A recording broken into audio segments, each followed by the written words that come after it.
Hi, ഇന്നൊരു ചെറിയൊരു വ്ളോഗാണ് കേട്ടോ. എൻ്റെ കമ്പനി സിഒസിന് പോവാണ്. എൻ്റെ ഫസ്റ്റ് ടൈം സിഒസ് ആണ്. അതിൻ്റെ എക്സൈറ്റ്മെൻറ്റ് കാര്യങ്ങളൊക്കെ ഉണ്ട്. കൊച്ചിയിൽ വെച്ചിട്ടാണ്. അപ്പോൾ രാവിലെ നമ്മൾ റെയിൽവേ സ്റ്റേഷനിലേക്ക് പോവാണ് കേട്ടോ. കുറച്ച് ലേറ്റ് ആയിട്ടാണ് ഈ ഒരു വീഡിയോ പോസ്റ്റ് ചെയ്യുന്നത്. അപ്പോൾ റെയിൽവേ സ്റ്റേഷനിലേക്ക് നമ്മൾ പോവാണ്. ഇപ്പോൾ റെയിൽവേ സ്റ്റേഷനിലെത്തി കുറച്ച് നേരം വൈകിട്ടുണ്ടായിരുന്നു. അതുകൊണ്ട് നമ്മൾ ടിക്കറ്റ് ട്രെയിനിൽ ചാടി കയറി പോയി. ഞാൻ ഒറ്റയ്ക്കല്ല, കൂടെ സഞ്ചേട്ടനുണ്ട്. സഞ്ചേട്ടനെ ഫേസ് കാണിക്കാൻ അത്ര വലിയ താല്പര്യമില്ലാത്തതുകൊണ്ട് ഞാൻ ഫേസ് കാണിക്കുന്നില്ല. അപ്പോൾ നമ്മൾ ട്രെയിൻ ഓട്ടോ ഒക്കെ പിടിച്ച് അങ്ങനെ സിഒസിന് എത്തിയിട്ടുണ്ട്. കല്ലൂർ പാർക്ക് സെന്ററിൽ വെച്ചിട്ടാണ് കേട്ടോ നമുക്ക് സിഒസ് ഉണ്ടായിരുന്നത്. നമുക്ക് കുറച്ച് ഉള്ളിൽ പോയിട്ട് നോക്കാം. കുറേ ലീഡേഴ്സ് ഉണ്ടായിരുന്നു. ഒരുമിച്ച് വർക്ക് ചെയ്യുന്ന എല്ലാവരെയും കാണാനായിട്ട് സാധിച്ചു. ഉള്ളിൽ എല്ലാവരും ബഹളാണ്. ഇപ്പോഴും ഓൺലൈൻ ആയിട്ടാണല്ലോ എല്ലാവരും കാണുന്നത്. അപ്പോൾ അതുകൊണ്ട് തന്നെ എല്ലാവർക്കും അങ്ങോട്ടും ഇങ്ങോട്ടൊക്കെ കാണുമ്പോൾ ഒരുപാട് കാര്യങ്ങൾ സംസാരിക്കാനുണ്ട്. പരസ്പരം കുറെ ഡൗട്ട്സുകൾ ചോദിക്കാനായിട്ടുണ്ട്. നമ്മുടെ മറിയാമ്മ ചേച്ചി, അതുപോലെ ജയ ചേച്ചി ഒക്കെ അവിടെ ഇരുന്ന് കഥ പറഞ്ഞുകൊണ്ടിരിക്കുകയാണ്. അതുപോലെ രാധ ചേച്ചി, എല്ലാവരും ഉണ്ട്. എല്ലാവരുമായിട്ട് എൻജോയ് ചെയ്തിട്ട് എന്താ പറയുക, അന്നത്തെ ഒരു ദിവസം ഞങ്ങൾക്ക് ആർക്കും തന്നെ തിരിച്ച് വീട്ടിലോട്ട് പോകാനായിട്ടുള്ളൊരു ഇൻട്രസ്റ്റോ കാര്യങ്ങളൊന്നും ഉണ്ടായിരുന്നില്ല. എല്ലാവരും കാണുമല്ലോ. അപ്പോൾ നമ്മൾ മുകളിലോട്ട് കയറുകയാണ്. സിഒസ് നടക്കുന്ന ഹോളിലോട്ട് കയറാണ്. ഭയങ്കര എക്സൈറ്റ്മെന്റും കാര്യങ്ങളൊക്കെയാണ്. എൻ്റെ ഫസ്റ്റ് സിഒസ് ആണ്. അപ്പോൾ നമ്മുടെ ലീഡേഴ്സിനെയും ടീം മെമ്പേഴ്സിനെയും എല്ലാവരും ഒക്കെ കാണുമ്പോൾ ഒരു സന്തോഷമല്ലേ എല്ലാവർക്കും. അപ്പോൾ നമ്മൾ മുകളിലോട്ട് പോകണേ.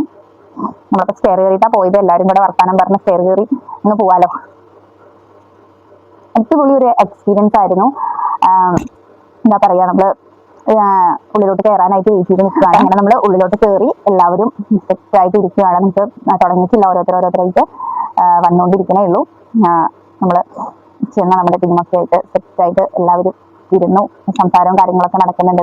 നമുക്ക് കയറുമ്പോൾ തന്നെ ഒരു ബാഗും കാര്യങ്ങളൊക്കെ, ഒരു പേഴ്സ് നമുക്ക് തന്നിട്ടുണ്ടായിരുന്നു. അപ്പോൾ കേട്ടോ, ഇതാണ് കേട്ടോ ഒരു പേഴ്സ്. അത്യാവശ്യം സ്പേസ് ഒക്കെ ഉള്ളതാണ്. എല്ലാവരും അത് തുറന്നു നോക്കുന്നതിന്റെ തിരക്കിലാണ് കേട്ടോ. എല്ലാവരും അത് തുറന്നു നോക്കുന്നതിന്റെ തിരക്കിലാണ്. അത് ചേച്ചി കണ്ടിട്ട് തന്നെ ഇല്ല വീഡിയോ. കിട്ടിയ ബാഗും കാര്യങ്ങളൊക്കെ നോക്കി ഇരിക്കുകയാണ്.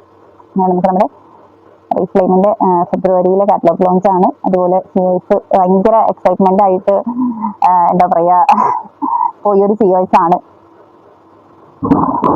നമുക്ക് അന്നത്തെ ദിവസം അവിടെ വന്നിട്ടുള്ള എല്ലാവർക്കും സർട്ടിഫിക്കറ്റ്സും കാര്യങ്ങളൊക്കെ ഉണ്ടായിരുന്നു. ഓരോരുത്തരുടെ ലെവലിൽ വെച്ചിട്ടുള്ള സർട്ടിഫിക്കറ്റ് കാര്യങ്ങൾ എല്ലാം തന്നെ നമ്മുടെ സിനിമ നമുക്ക് തന്നിട്ടുണ്ടായിരുന്നു കേട്ടോ. അതുപോലെ 20 വർഷമായവരും 15 വർഷമായ ആളുകളും 5 വർഷമായവരും അതുപോലെ 1 വർഷമായവരും 1 മാസമായവരും 2 ദിവസമായവരും എല്ലാവരും ഉണ്ടായിരുന്നു. എല്ലാവരും കൂടിയിട്ട് എൻജോയ് ചെയ്യായിരുന്നു. സീനിയർ മാനേജേഴ്സിന് ന്യൂ ഡെസ്റ്റിനേഷൻസ് ഒക്കെ ഉണ്ടായിരുന്നു കേട്ടോ. അപ്പോൾ അടിപൊളിയായിരുന്നു, സൂപ്പറായിരുന്നു. എല്ലാവരും കൂടെ എൻജോയ് ചെയ്യായിരുന്നു. ഇതൊക്കെ നമ്മുടെ ലീഡേഴ്സ് ആണ്, ന്യൂ മാനേജേഴ്സ് ആണ് കേട്ടോ. കുറെ പേരുണ്ട്. അതുപോലെ ഇവര് 5 വർഷത്തെ അടിച്ചവരാണ്. 20 വർഷമായി മാം. അതുപോലെ നമ്മുടെ ലീല മുനിനാഥ് മാം. എല്ലാവരും നമ്മൾ അതിന് ഇറങ്ങിയിട്ട് നേരെ പോയത് മറൈൻ ഡ്രൈവിലേക്കാണ് കേട്ടോ. ജസ്റ്റ് ട്രെയിനിന് ടൈം ആവാനായിട്ട് ഒന്ന് കറങ്ങിയിട്ട് വരാമെന്നൊക്കെ വിചാരിച്ചിട്ട് നേരെ മറൈൻ ഡ്രൈവ് പോയി. മറൈൻ ഡ്രൈവ് പോയപ്പോഴാണ് അവിടെ വെച്ചിട്ട് ഒരു ചേട്ടനെ കണ്ട് നമ്മൾ പരിചയപ്പെട്ട്. പുള്ളിക്കാരൻ നല്ല രീതിക്ക് ചിത്രം വരയ്ക്ക് അടിപൊളിയായിട്ട് എനിക്ക് ഒരു ചിത്രമൊക്കെ വരച്ച് തന്നിട്ടുണ്ട്. നിങ്ങളത് കണ്ടോ. മറൈൻ ഡ്രൈവ് പോയിട്ട് എനിക്ക് ഏറ്റവും ഇൻട്രസ്റ്റിംഗ് ആയിട്ട് തോന്നിയൊരു കാര്യമാണ് കേട്ടോ ഈ ഒരു ചേട്ടൻ വരയ്ക്കുന്ന പിക്ചർ. നമ്മൾ കൊടുക്കുന്ന ആ ഒരു പിക്ചർ അങ്ങനെ തന്നെ പുള്ളിക്കാരൻ നമുക്ക് ആ ഒരു പേപ്പറിൽ പകർത്തി തരും. അതും അഫോർഡബിൾ ആയിട്ടുള്ള ഒരു റേറ്റിലാണ് കേട്ടോ. 200 രൂപയുള്ളൂ നമുക്ക് ഒരു പിക്ചർ വരയ്ക്കാനായിട്ട്. അത് A4 ഷീറ്റിൽ ഒരു പിക്ചർ വരയ്ക്കാൻ 200 രൂപയുള്ളൂ. പുള്ളിക്കാരൻ നല്ല അടിപൊളിയായിട്ട് വരച്ചു തരും. കൂടുതൽ വരയ്ക്കണമെന്നുണ്ടായിരുന്നു, പക്ഷേ ടൈം ഉണ്ടായില്ല. ട്രെയിനിന് ടൈമായി. അതുകൊണ്ട് എനിക്ക് എൻ്റെ ബ്രദറിന്റെ ഫോട്ടോ പുള്ളിക്കാരൻ അങ്ങനെ തന്നെ വരച്ചു തന്നു. ഒരുപാട് നന്ദിയുണ്ട് പുള്ളിക്കാരൻ്റെ അടുത്ത്.